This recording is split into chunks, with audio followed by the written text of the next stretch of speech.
होंगे, तबीयत बहुत अच्छी होगी। Good morning. यकीनन इंसान दुनिया की वो वाहिद मखलूक़ात है जिसका जन्म 2 बार होता है। एक बार तो वो माँ के पेट से जन्म लेता है, और दूसरी बार जब वो जान लेता है कि मैं इस दुनिया में क्यों पैदा हुआ। जब ये 2 चीज़ें, 2 जन्म उसके हो जाते हैं, तो दुनिया का सबसे ज़्यादा खास इंसान बन जाता है। तो आइए हम भी खास इंसान बनने की कोशिश करते हैं। आज हम जिस चीज़ के बारे में पढ़ने जा रहे हैं वो है हमारे पास बॉयज़ लॉ। कि हमारे पास बॉयज़ लॉ क्या होता है। तो जी जो हमारे पास बॉयज़ लॉ होता है ये एक गेस लॉ है। तो जब ये टर्म इस्तेमाल हुआ है कि ये एक गेस लॉ है, तो हम क्यों ना इस गेस लॉ को पहले पढ़ें कि भाई गेस लॉ किसे कहा जाता है। गेस लॉ उसे कहा जाता है जिसके अंदर हमारे पास 4 चीजें पढ़ी जाए। अब वो 4 चीजें कौन सी हैं? सबसे पहले टेम्परेचर, दूसरे नंबर पर वॉल्यूम, तीसरे नंबर पर pressure and number of moles. यानी कि temperature, volume, pressure and number of moles जिस लॉ में पाई जाएंगी वो हमारे पास गेस लॉ कहलाएगा। अब गेस लॉ के अंदर रिलेशनशिप्स होते हैं, यानी कि इसमें से 2 को हम क्या कर देते हैं, 2 हमारे पास कांस्टेंट हो जाते हैं, और बाकी जो 2 हमारे पास बचते हैं इनका हम लोग क्या करते हैं, रिलेशनशिप बयान करते हैं। ठीक है जी। तो उसे हम लोग क्या कहते हैं, इसे हम लोग कहते हैं गेस लॉ, जिसमें 2 को कांस्टेंट रख दिया जाए, यानी कि हम लोग कोई भी 2 चीजें इनमें से कांस्टेंट कर दें और 2 का रिलेशनशिप बयान करें। तो इसी लॉ को फॉलो करते हुए एक लॉ है जिसे कहा जाता है बॉयज़ लॉ। बॉयज़ लॉ क्या कहता है? तो सबसे पहले इसकी स्टेटमेंट की जानिब आ जाते हैं। इसकी स्टेटमेंट क्या है? ठीक है, इसकी स्टेटमेंट क्या है हमारे पास? तो इसकी जो स्टेटमेंट है इसमें ये कहता है for a given gas, for a given gas, एक हमारे पास गेस है, यानी कि अब इसने नंबर ऑफ मोल्स कांस्टेंट कर दिए। जब गेस एक का जिक्र किया तो इसने नंबर ऑफ मोल्स कांस्टेंट कर दिए। तो कहते हैं फॉर अ गिवन गेस, एक गेस के लिए at constant pressure, at constant pressure, at constant pressure for a given gas at constant pressure, given gas constant pressure पे कहता है volume is inversely proportional to the pressure, volume is inversely proportional, volume is inversely proportional to the pressure। अब देखते हैं कि ये क्या कहना चाह रहा है। ये कहते हैं कि अगर हमारे पास एक गैस है और उसका जो टेम्परेचर है वो कांस्टेंट रखा गया है, तो कहता है कि जो वॉल्यूम होगा अगर उससे बढ़ाया जाएगा तो प्रेशर कम हो जाएगा, अगर प्रेशर को बढ़ाया जाएगा तो हमारे पास वॉल्यूम कम हो जाएगा। तो आ जाते हैं कि भाई इसने ये बात किससे की? इसने सीधे लफ्जों में ये कहा है कि pressure inversely proportional to volume और volume inversely proportional to pressure, यानी एक चीज बढ़ाओगे तो दूसरी चीज ऑटोमेटिकली कम हो जाएगी। तो आ जाते हैं इस जानिब कि भाई ये आखिरकार हमारे पास किस तरह से हुआ। तो सबसे पहले कि एक सिंपल सा डायग्राम है इसका। अगर हम लोग देखें कि ये हमारे पास एक कंटेनर है, अब ये जो कंटेनर है इसके अंदर हमने कोई गैस भर दी है, कोई भी गैस XYZ, कोई भी गैस हमने इसके अंदर भर दी है। वो जो गैस हमने इसके अंदर भरी है यकीनन इसके मॉलिक्यूल्स इसके अंदर मौजूद हैं। हम क्या करेंगे, इसके ऊपर एक मूवेबल पिस्टन लगाएं, एक मूवेबल पिस्टन लगाएं। जब इसे हम लोग ऊपर से प्रेशर दें, जब इसे हम लोग प्रेशर देंगे तो ये गैस कुछ नीचे आ जाएगी, ये पिस्टन नीचे आएगा। ये जो यहाँ पर मौजूद आपका पिस्टन है ये कहाँ आ जाएगा? यहाँ पर आ जाएगा। तो ये पिस्टन जब नीचे आएगा, यानी जब हमने इसके ऊपर प्रेशर बढ़ाया है तो वॉल्यूम डिक्रीज हो गया। जब हम इस पिस्टन को यहाँ से वापस लेके जाएंगे तो क्या होगा, ये वॉल्यूम जो इसकी जगह है घेरने की ये क्या हो जाएगी? इंक्रीज, और प्रेशर क्या हो जाएगा? डिक्रीज। लेकिन जब हमने प्रेशर को इंक्रीज किया तो वॉल्यूम डिक्रीज हो गया। वॉल्यूम कम हो जाएगा अगर प्रेशर बढ़ाएंगे, प्रेशर बढ़ जाएगा, प्रेशर बढ़ जाएगा तो वॉल्यूम कम हो जाएगा, और अगर वॉल्यूम बढ़ेगा तो प्रेशर कम हो जाएगा। एक चीज बढ़ाएंगे तो दूसरी चीज ऑटोमेटिक कम हो जाएगी। ये हमारे पास बॉयज़ लॉ कहता है। बॉयज़ लॉ को कुछ इस तरह से रिप्रेजेंट किया जाता है कि V इनवर्सली प्रोपोर्शनल 1/B और इसको खत्म करने के लिए हम क्या लिखते हैं, V इक्वल टू के 1/P। और जब ये आपस में मल्टीप्लाई हो जाते हैं तो हमारे पास क्या बन जाता है, PV इज इक्वल टू के। अब देखते हैं कि भाई ये चीज, ये जो चीज है ना, ये बॉयज का लॉ है।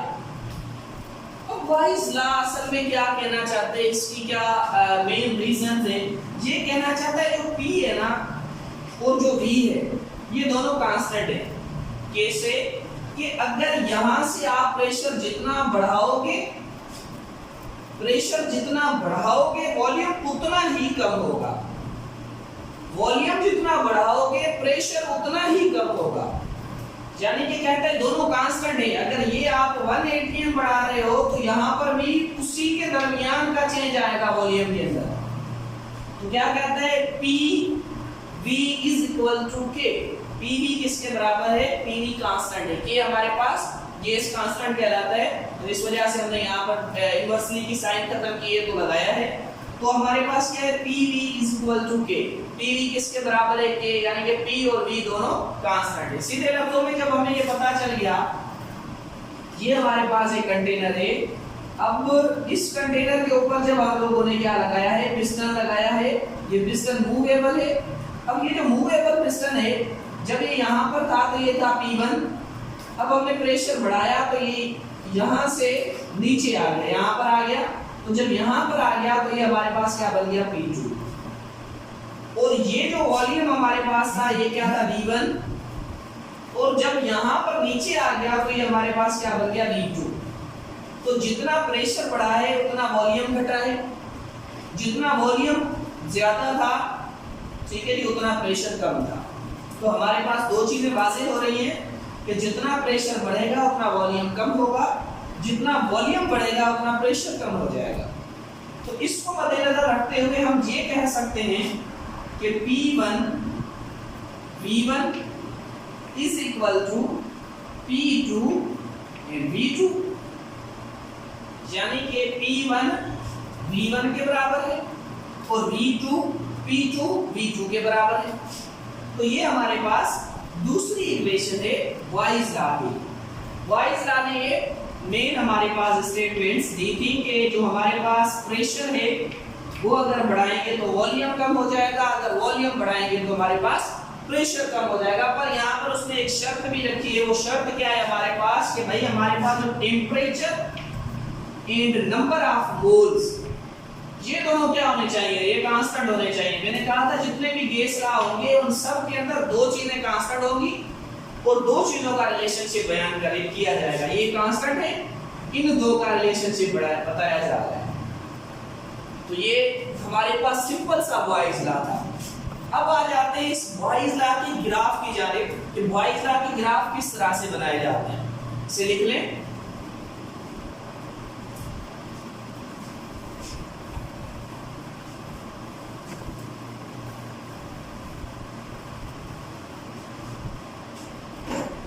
अच्छा जी, अब हमारे पास ये एक कंटेनर है जिसके अंदर गैस भरी हुई है। ऊपर से इन्होंने पिस्टन जो है वो इस्तेमाल किया है। इस वक्त जो टेम्परेचर इन्होंने रखा है कांस्टेंट टेम्परेचर, वो 0 सेंटीग्रेड है। जब 0 सेंटीग्रेड रखा गया है तो PV इज इक्वल टू के, यानी कि बॉयज लॉ की बात कर रहा हूँ। सीधे लफ्जों की बात है कि हमने कहा है कि भाई हमारे पास एक प्रोडक्ट जो इसकी मिल रही है वो क्या है, कांस्टेंट है। तो P हमारे पास अगर 1 atm हो, प्रेशर अगर हमारे पास कितना हो 1 atm, ठीक है जी, 1 atm अगर हमारे पास प्रेशर हो और वॉल्यूम हमारे पास कितना हो 100 हो, तो ये तो कांस्टेंट है, ठीक है जी, 100 आएगा। अब 1 into 100 बन गया। अब हमें इस चीज को क्या रखना है, कांस्टेंट रखना है। अब वॉल्यूम और प्रेशर में हम लोग चेंज लाएंगे, इनका रिलेशन बताते हुए हम ग्राफ को मेजर करने की कोशिश करेंगे। अगर यहाँ पर कहता है कि प्रेशर हमारे पास क्या हो जाए 2 atm, अब यहाँ पे 100 ही रखना है, तो सोचें यहाँ क्या आएगा, सीधी बात है 50, यानी कि वॉल्यूम हमारा 50 हो जाएगा। अब कहता है कि अगर हम लोग 4 टाइम प्रेशर बढ़ा दें तो हमारे पास वॉल्यूम कितना होगा, सीधी बात है 25 हो जाएगा।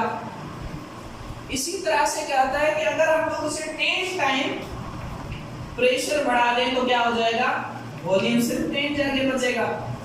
अब हम इसकी तरफ से एक छोटा सा ग्राफ प्लॉट करने की कोशिश करेंगे। एक एग्जांपल लिया गया है, इसके दरमियान ग्राफ बनाया जाएगा। आप लोगों को लफ्ज के अंदर पूछे जाने वाला सवाल हल करने जा रहा हूं, बड़ा गौर से सुनिएगा।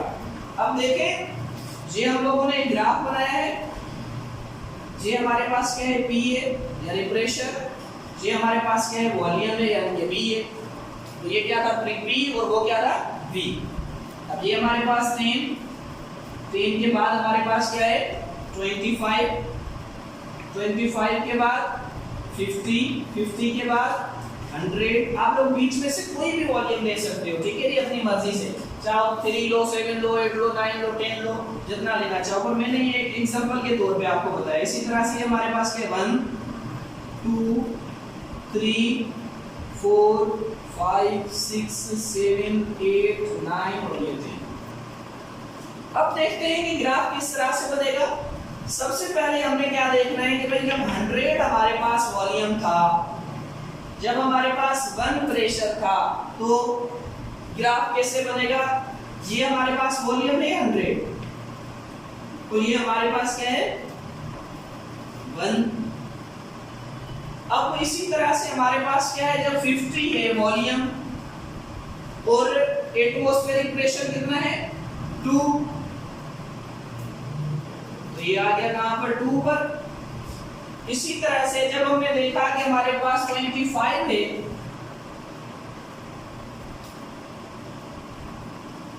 तो ये कहां पर आ गया 4 पर। इसी तरह से जब हमने देखा कि 10 है, तो यहां पर। अब इस ग्राफ को प्लॉट करने की कोशिश करते हैं। हमने सबसे पहले इसके डॉट लगा देने हैं। अब इन्हीं डॉट्स पर आएगा ये, जैसे ही हम लोग प्रेशर को क्या करते जा रहे हैं, इंक्रीज करते जा रहे हैं, वॉल्यूम डिक्रीज होता जा रहा है। यहाँ पर प्रेशर सबसे कम था यानी 1 था, तो देखिए कितना ऊपर था। अब वॉल्यूम फिर से हमने क्या कर दिया है, वॉल्यूम फिर से कम हो गया क्योंकि प्रेशर इंक्रीज हो गया। और आगे गए तो फिर से क्या हो गया, प्रेशर इंक्रीज हुआ तो वॉल्यूम और कम हो गया। और जब हमने बहुत ज्यादा प्रेशर इंक्रीज कर दिया तो वॉल्यूम ऐसे हो गया, ठीक है जी, वॉल्यूम बहुत ज्यादा कम हो गया। ये हमारे पास हाइपरबोला ग्राफ बन गया। तो बॉयज लॉ का जो भी ग्राफ बनेगा, प्रेशर और वॉल्यूम के दरमियान वो क्या है, हाइपरबोला है। प्रेशर और वॉल्यूम के दरमियान जब हम लोग ग्राफ बनाएंगे तो हमारे पास क्या होगा, हाइपरबोला ग्राफ बनेगा। ये एक सिंपल सा ग्राफ है और ये सिंपल सी कैलकुलेशन है, इसे कर लें तो हमने और आगे चलना है। और इसके ग्राफ है। अब इसके बाद हमारे पास कहता है कि अगर हम लोग इनवर्स में ले लें वॉल्यूम को, अगर हम लोग क्या ले लें, इनवर्स में ले लें, यानी कैसे देखते हुए हम लोग वॉल्यूम को किस में लेके जा रहे हैं, अब इनवर्स में। अब जब वॉल्यूम इनवर्स में है तो इनवर्स रखना है। तो जब इनवर्स रखेंगे तो क्या हो जाएगा, ये कुछ यूं बनेगा, यानी कि ये हमारे पास प्रेशर तो सेम आ जाएगा, ये 1 ये 2 ये 3 4 5 6 7 8 9 और ये 10, ठीक है जी। ये हमारे पास क्या आ जाएगा, प्रेशर आ जाएगा। अब वॉल्यूम को जब इनवर्स में निकालेंगे तो बड़ा सिंपल सा मेथड है 1/v।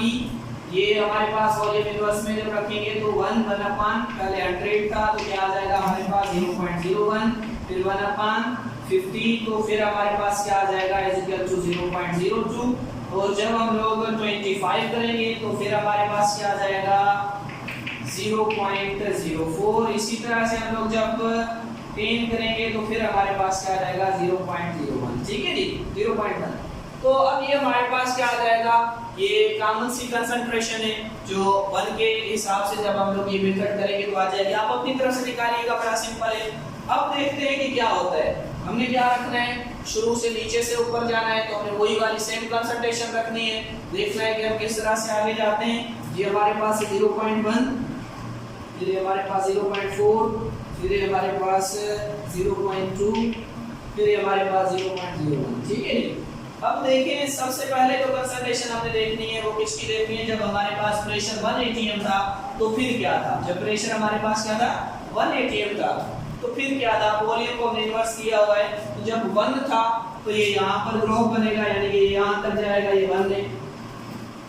जब हमारे पास प्रेशर जो है वो 50 पे आ गया, ठीक है जी, 0.4, तो उस वक्त हमारे पास जो कंसंट्रेशन बनेगी वो क्या है 2 की देखेंगे आपको क्या बनेगी हमारे पास, ये यहाँ पर बनेगी।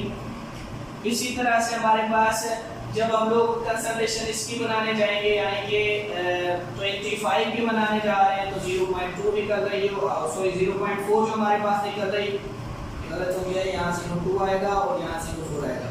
तो अब हमारे पास जो कंसंट्रेशन आएगी वो कुछ यूं आएगी और इस जगह पर, ठीक है जी।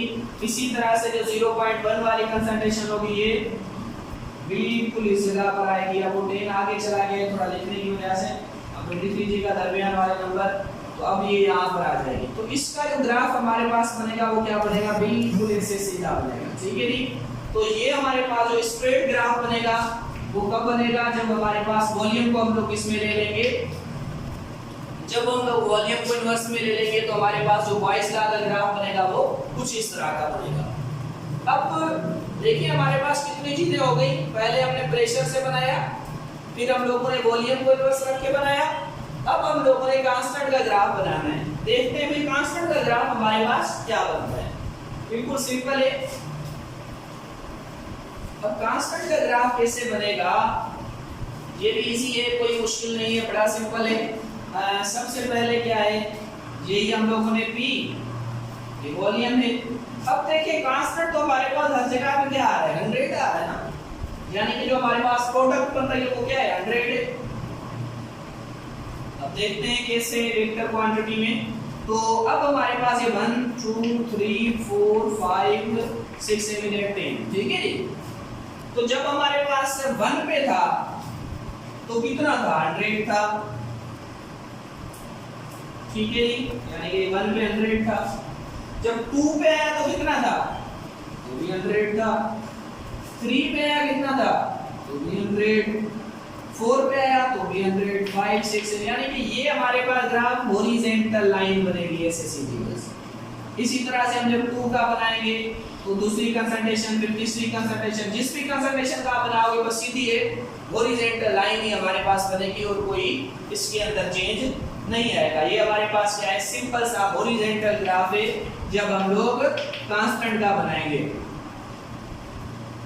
ठीक है। तो हॉरिजॉन्टल लाइन बनेगी, ये बॉयस लॉ का थर्ड ग्राफ था।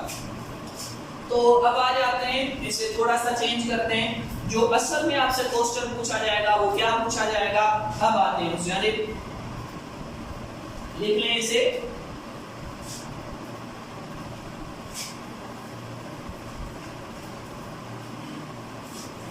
आपसे जो सवाल किया जाएगा उस सवाल में टेम्परेचर जो है ना वो चेंज कर दिया जाएगा। कैसे चेंज किया जाएगा टेम्परेचर को, रूल भी वही होंगे, असूल भी वही होंगे, सब कुछ सेम होगा, बस टेम्परेचर को चेंज कर दिया जाएगा। यहाँ हम लोग 0 सेंटीग्रेड की बात कर रहे हैं। अब वो कहता है ऐसा नहीं है, अब वो कहता है हमारे पास ये जो कंटेनर है, इस कंटेनर के ऊपर एक मूवेबल पिस्टन मौजूद है। वो जो मूवेबल पिस्टन मौजूद है, अब इसमें गैस भरी हुई है, ठीक है जी। मूवेबल पिस्टन यानी कि पहले ये जब इसके ऊपर प्रेशर बढ़ा रहे हैं तो ये सिला पे आ रहा है, P1 से P2 बन रहा है, और ये जो वॉल्यूम है ये V1 से V2 बन रहा है, सेम सिस्टम है। पर इस बार जो प्रेशर टेम्परेचर है वो हमारे पास कितना है, 100 सेंटीग्रेड। आपके इल्म में होना चाहिए कि हमारे पास जो टेम्परेचर होता है इसकी कुछ स्केल होते हैं, ठीक है जी। जो टेम्परेचर हमारे पास होता है इसके क्या होते हैं, स्केल होते हैं। तो टेम्परेचर हम लोग यहाँ पर किस में लेंगे, इसमें हम लोग टेम्परेचर यहाँ पर केल्विन के अंदर लेंगे। अब जो केल्विन में टेम्परेचर लेंगे उसके हिसाब से इसके कैलकुलेशन होती है, हमें आगे चल के हम पढ़ेंगे भी सही इसके बारे में। अगला हमारे पास जो लॉ आएगा वो हमें बताएगा इस चीज के बारे में। तो वो क्या कहेगा, वो कहेगा जो प्रेशर होता है वो डायरेक्टली प्रोपोर्शनल होता है टेम्परेचर से, ठीक है जी। जब प्रेशर डायरेक्टली प्रोपोर्शनल होता है तो इसका मतलब मैं ये लिख सकता हूँ P2 T1/T2, ठीक है जी।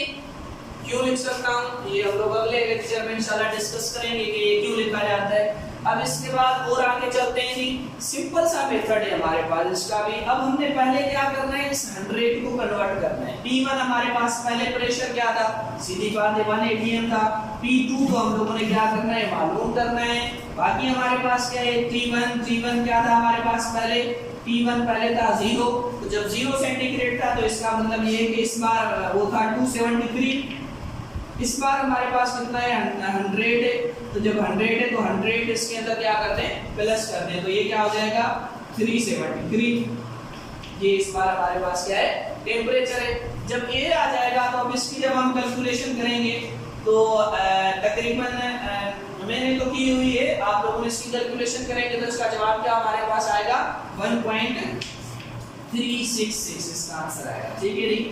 अब इसका मतलब ये है कि इस वक्त जो हमारे पास P2 है वो कितना है, प्रेशर जो है वो कितना है 1.366।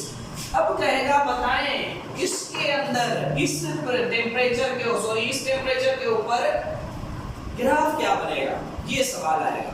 तो अब इसका बिल्कुल इजी है, कोई मसला नहीं है, कोई चेंज नहीं होगा, बस थोड़ा सा ऊपर बनेगा और कुछ नहीं होगा। अब देखते हैं कि भाई ये किस तरह से बनेगा।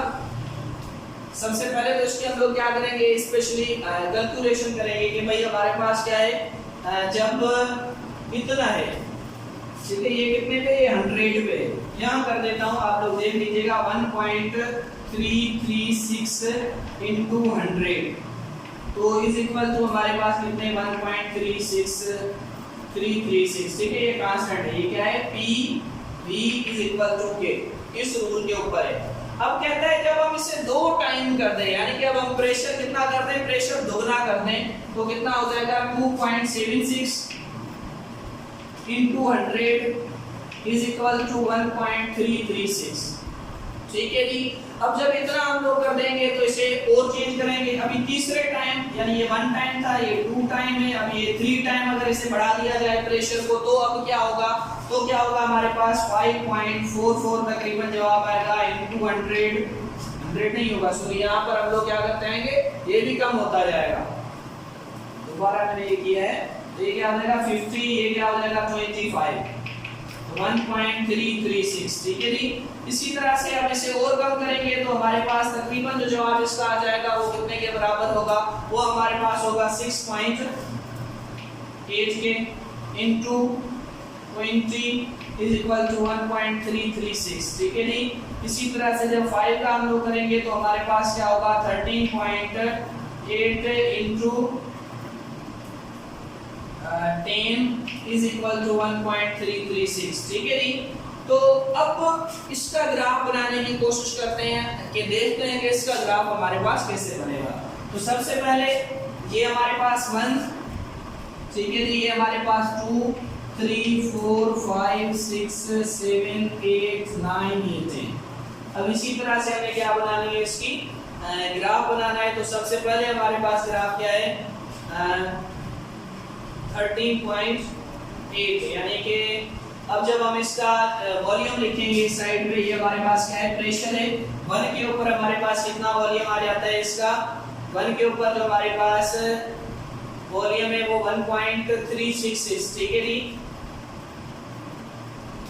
तो ये कुछ यूं आएगा 1.366, फिर हमारे पास क्या है 2.76, इसी तरह से 5.44, इसके बाद हमारे पास क्या आ जाएगा 6.8, और इसके बाद हमारे पास क्या आएगा 13.8। अब क्या कहेगा, जब हमारे पास प्रेशर कितना था 1 टाइम था, तो फिर ये यहाँ पर आएगा। जब हमारे पास क्या था प्रेशर 2 टाइम हो गया, ठीक है जी, तो कितना इस जगह पे आएगा। इसी तरह से जब हमारे पास प्रेशर 3 टाइम 4 टाइम इसने डिक्रीज कर दिया, सॉरी इंक्रीज कर दिया, तो इतना। इसी तरह से जब हमारे पास ने 5 टाइम इंक्रीज कर दिया प्रेशर को, अब कितना हो जाएगा हमारे पास इतना। और जब इसने हमारे पास 10 टाइम कर दिया, तो अब हमारे पास कितना हो जाएगा इतना। यानी कि जैसे ये क्या कर रहा है प्रेशर इंक्रीज करता जा रहा है, एटमॉस्फेरिक प्रेशर इंक्रीज करता जा रहा है, वॉल्यूम क्या हो रहा है डिक्रीज हो रहा है, जैसे प्रेशर को इंक्रीज कर रहे हैं वॉल्यूम डिक्रीज हो रहा है। अब इसका ग्राफ कुछ यूं बनेगा, ये और ये। देखिए ग्राफ बिल्कुल सेम बना है, जो पहले वाले का बना था ना, पहले वाले का ये था, ठीक है जी, पहले वाले का ग्राफ क्या बना था ये। अब जो हमने टेम्परेचर यहाँ पर क्या था, ये ग्राफ कब बना था, जब 0 सेंटीग्रेड था। अब हमारे पास क्या है, जब 100 सेंटीग्रेड है तो इसका ग्राफ कुछ यूं बनेगा। वजह क्या है कि इस बार टेम्परेचर इंक्रीज है, तो ये हमारे पास कितने ग्राफ हो गए, 2 ग्राफ हो गए। इसी तरह से जब हम लोग इसकी फिर से कंसंट्रेशन निकालेंगे, यानी कि अब वॉल्यूम को इन्वर्स में रखेंगे, तो ग्राफ कुछ यूं बनेगा। ये स्ट्रेट लाइन थी, वो भी बनेगा स्ट्रेट लाइन, ये 0 सेंटीग्रेड का था। अब वो जो स्ट्रेट लाइन इस बार बनेगी वो कुछ ऊपर से बनेगी, क्योंकि टेम्परेचर थोड़ा हाई है तो ऑटोमेटिकली ऊपर से बनेगी। हमारे पास एक ही इसका ग्राफ होगा। इसी तरह से हमारे पास जो थर्ड ग्राफ इसका हॉरिजॉन्टल बन रहा था, वो भी ऐसे ही बनेगा। ये इधर बन रहा था पहले 0 सेंटीग्रेड पे, अब हमारा थोड़ा ऊपर बनेगा, क्योंकि टेम्परेचर हमने इंक्रीज किया हुआ है, ठीक है जी। टेम्परेचर को इंक्रीज करने से एटमॉस्फेरिक प्रेशर भी इंक्रीज हुआ है, क्योंकि मैंने कहा था कि जब हम प्रेशर इंक्रीज करेंगे तो टेम्परेचर इंक्रीज होगा, जब टेम्परेचर इंक्रीज करेंगे तो प्रेशर इंक्रीज होगा। तो इस वजह से हमारे पास और कोई चेंज नहीं आता, बस ये है कि ग्राफ अपनी वैल्यू चेंज करता है, उस अपने लेवल से थोड़ा सा ऊपर के लेवल में आ जाता है। अब सवाल कैसे आता है, आ जाते हैं, यानी ये लिख लें, और बाकी ये जो 2 ग्राफ है ये आपने बनाने हैं, ठीक है। ये 100 के ऊपर एक ये ग्राफ आपने बनाना है और एक ये ग्राफ आपने बनाना है, इनकी कैलकुलेशन करनी है और फिर ग्राफ बनाने आप लोगों ने। लिख लें इसे।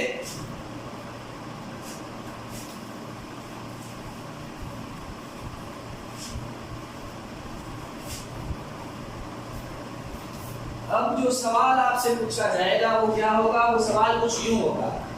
एक ग्राफ आपको दिया जाएगा, ठीक है जी,